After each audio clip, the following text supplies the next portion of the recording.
Halo semuanya, jika Anda sedang membaca baris-baris ini, kuatkanlah hati Anda.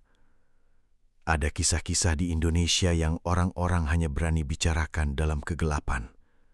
Dan ini adalah salah satunya. Siapkan mental Anda sebelum melangkah masuk. 28 tahun setelah wabah rage pertama, dunia masih belum sepenuhnya pulih. Lahan-lahan terlantar, pemukiman yang dikarantina, dan cerita-cerita aneh tentang orang terinfeksi yang tidak seperti orang terinfeksi masih diceritakan dari mulut ke mulut di seluruh Indonesia. Di antaranya, yang paling terkenal adalah kisah tentang Desa Warulor, sebuah tempat yang disumpah oleh penduduk sekitar bahwa setelah matahari terbenam, tidak ada yang boleh masuk, karena apa yang masih ada di dalamnya bukan manusia. Arif, seorang pria yang selamat dari pandemi, sudah lama mendengar cerita itu. Namun ia tidak pernah percaya, sampai ia menerima kabar bahwa seseorang melihat Laras, adiknya, berlari ke arah desa tersebut. Laras hilang dalam evakuasi yang kacau beberapa bulan lalu. Arif telah mencari kemana-mana, dari kamp pengungsi hingga hutan-hutan yang ditinggalkan, tetapi tidak ada jejak. Baru setelah mendengar desas-desus tentang seorang gadis muda dengan sapu tangan bersulam huruf L muncul di Warulor, ia memutuskan untuk kembali ke tempat yang disebut orang sebagai zona mati. Ia pergi bersama 3 temannya, Raka, Dimas, dan Seno.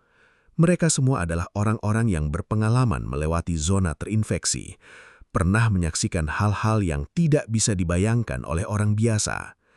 Namun saat berdiri di depan gerbang desa Warulor, mereka berempat merasakan sesuatu yang tidak normal. Udara terasa berat seperti tertekan. Angin bertiup melewati atap-atap rumah yang busuk, namun tidak menimbulkan suara. Tidak ada suara burung, tidak ada suara serangga. Tidak ada tanda-tanda kehidupan sama sekali. Arif melangkah masuk terlebih dahulu. Rumah-rumah di kedua sisi jalan tertutup rapat, tetapi setiap pintu memiliki tanda bekas cakaran kuat dari dalam. Cakaran yang panjang dan dalam, seolah-olah ada sesuatu yang mencoba melarikan diri. Di tanah, jejak lumpur kering bercampur dengan noda coklat tua, yang semua orang tahu itu apa, tetapi tidak ada yang berani mengatakannya. Raka berbisik pelan. Arif, tempat ini tidak seperti zona terinfeksi biasa. Ini terlalu sunyi. Arif tidak menjawab. Ia hanya menatap lurus ke ujung jalan, ke arah sebuah rumah yang ia rasa sangat akrab secara aneh. Saat mereka masuk, bau apak menyengat, bercampur dengan bau amis seperti darah lama. Di dinding, bekas cakaran begitu dalam hingga memperlihatkan batu bata. Di lantai, ada sebuah sapu tangan kecil, bersulam huruf L dengan benang merah. Arif berlutut, tangannya gemetar saat mengambil sapu tangan itu. Laras, kamu pernah di sini? Langit di luar perlahan menggelap. Angin mulai bertiup lebih kencang, membawa siulan panjang seperti suara seseorang yang mencoba menahan tangis. Lalu tiba-tiba dari kejauhan terdengar suara langkah kaki berlarian kacau. Bukan satu orang, bukan 2 orang, melainkan banyak orang.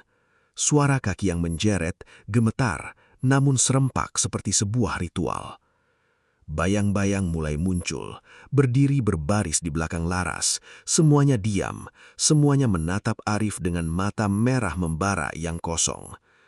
Arif menyadari bahwa desa ini sama sekali tidak ditinggalkan. Ia hanya sedang menunggu mereka yang berani melangkah masuk. Ruangan itu menjadi gelap pekat saat pintu di belakang Arif membanting tertutup. Udara terasa berat seolah-olah ada seseorang yang berdiri tepat di belakang tengkuknya. Suara langkah kaki yang menyeret dari kegelapan terdengar. Semakin lama semakin dekat, semakin jelas seolah seluruh desa sedang terbangun dari tidur panjangnya. Laras, atau sesuatu yang dulunya Laras, berdiri di tengah ruangan. Mata merahnya menatap lurus ke arah Arif. Senyum robek di wajahnya tidak berubah, tetapi bahunya bergetar sedikit seolah di dalam tubuh itu masih ada bagian dari jiwa yang mencoba melawan sesuatu. Raka, Dimas, dan Seno mendobrak jendela dan menerjang masuk, menarik Arif keluar. Mereka berlari menembus gang-gang gelap, di mana sosok-sosok terinfeksi mulai muncul dari setiap sudut. Hal yang membuat mereka merinding bukanlah rupa makhluk-makhluk itu, melainkan keheningan yang mutlak. Tidak ada geraman, tidak ada desisan, tidak ada suara napas berat. Hanya ada suara langkah kaki yang menyeret secara teratur, seperti sebuah ritual yang telah diulang ratusan kali. Dimas berkata dengan suara bergetar, "Mereka tidak seperti orang terinfeksi biasa. Mereka seperti sedang mendengarkan perintah seseorang."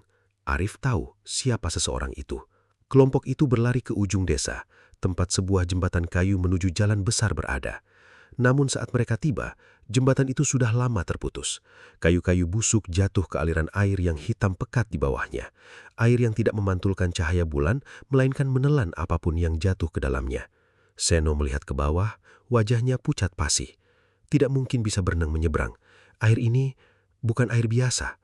Di belakang mereka, suara langkah kaki berhenti serentak. Arif menoleh. Laras berdiri di tengah jalan, kepalanya sedikit miring, mata merahnya menatapnya tanpa berkedip. Di belakangnya, puluhan orang terinfeksi berdiri berbaris, rapi seperti pasukan tanpa jiwa. Tidak ada yang bergerak, tidak ada yang bernafas, tidak ada suara apapun. Hanya ada suara langkah kaki yang menyeret secara teratur, seperti sebuah ritual yang telah diulang ratusan kali. Arif berteriak, "Laras, aku kakakmu, kamu ingat?" Laras berhenti. Setetes air atau darah mengalir dari sudut matanya. Ia membuka mulut, suaranya parau seolah-olah robek dari tenggorokan. "Aku ingat." Arif terpaku. Raka menarik tangannya. "Jangan mendekat, dia bukan manusia lagi." Namun Arif tidak mendengarkan. Ia melangkah maju satu langkah. Laras juga melangkah maju satu langkah. Keduanya hanya terpaut jarak beberapa meter. Angin bertiup kencang, membawa bau amis darah lama yang menyengat. Orang-orang terinfeksi di belakang Laras secara serempak memiringkan kepala ke satu sisi, seolah sedang menunggu perintah. Laras berbisik, "Tapi, bukan aku lagi." Senyum robek itu muncul kembali, dan ia menerjang. Arif terdorong jatuh ke tanah. Raka dan Seno mencoba menahan Laras, tetapi kekuatannya jauh melampaui manusia biasa. Dimas berteriak, menggunakan kayu untuk memukul punggung Laras dengan keras, tetapi ia sama sekali tidak bereaksi. Ia hanya menatap Arif, mata merahnya seolah ingin menembus pikiran pria itu. Arif merangkak mundur, tangannya gemetar. Ia melihat sapu tangan bersulam huruf L jatuh dari saku bajunya, terletak tepat di depan Laras. Gadis itu berhenti.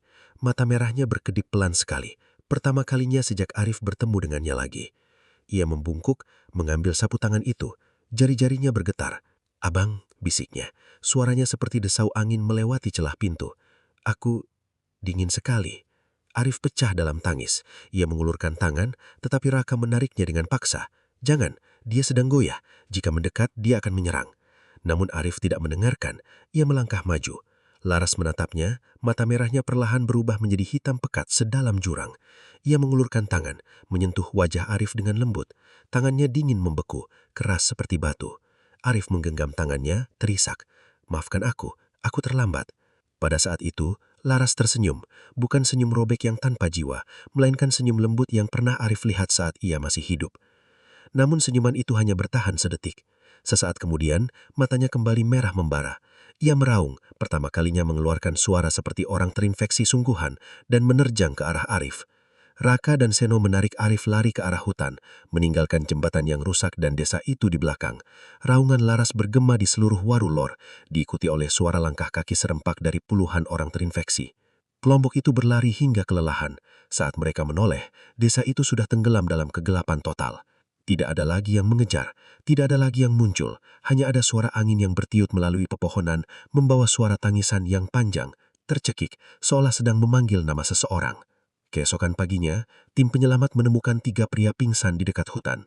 Tidak ada Arif, tidak ada jejak pertempuran, tidak ada mayat orang terinfeksi, hanya ada sapu tangan bersulam huruf L yang terletak di atas tanah, bersih secara aneh, seolah baru saja diletakkan oleh seseorang. Sejak hari itu, penduduk sekitar bersumpah bahwa setiap kali malam tiba, mereka masih mendengar suara tangisan seorang gadis yang bergema dari desa Warulor. Tangisan yang panjang, tercekik, dan terkadang mereka juga mendengar suara seorang pria memanggil nama seseorang dalam keputusasaan. Namun, tidak ada yang berani masuk ke sana untuk memastikannya, karena mereka tahu desa itu tidak akan pernah membiarkan siapapun pergi lagi.